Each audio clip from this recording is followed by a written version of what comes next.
Guys இன்னைக்கு 27வது நோன்பு. அதனால் நான் நினைக்கிறேன் என்னோட கெஸ் படி மேக்ஸிமம் எல்லா பள்ளிவாசல்லையுமே இன்றைக்கி பிரியாணி கொடுக்க வாய்ப்பு அதிகம் அப்படின்னு நினைக்கிறேன்.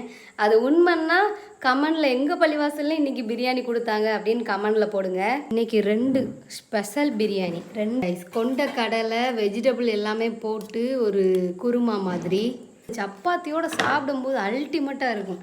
இது பள்ளிவாசல் பிரியாணி, எங்கள் ரிலேட்டிவ்ஸ் வீட்டில் இருந்து கொடுத்து விட்ட பிரியாணி. நம்ம ஊர் ஸ்டைலு தயிர் வெங்காயம், செம சூடாக இருக்குது கைஸ். இப்போ சுட சுட பண்ணியிருக்காங்க எங்கள் மச்சி. Chicken biryani guys. பிஸ்மில்லா. எல்லாரும் கேட்குறீங்க உங்களுக்கு சமைக்க தெரியாதா அப்படின்ட்டு. அதை நீங்கள் கேட்கும்போது எனக்கு எவ்வளோ கஷ்டமாக இருக்குன்னு தெரியுமா? இந்த ரம்ஜான் முடிச்சதுக்கப்புறம் என்னோடய சமையல் கலையை நான் இறக்கி விட்றேன். நீங்களே ஆடி போயிடுவீங்க. ஆடி பாருங்களேன். கொஞ்சமாக பிரியாணி சாப்பிட்டேன், இப்போ நான் சப்பாத்தி சாப்பிட போகிறேன்.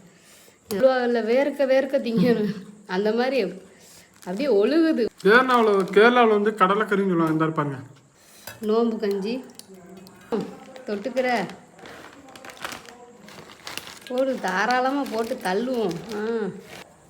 ஸ்பூன் எடுக்க மறந்துட்டேன், கையிலே சாப்பிடுவோம். இனிமேல் எந்திரிச்சு போக வலிக்குது.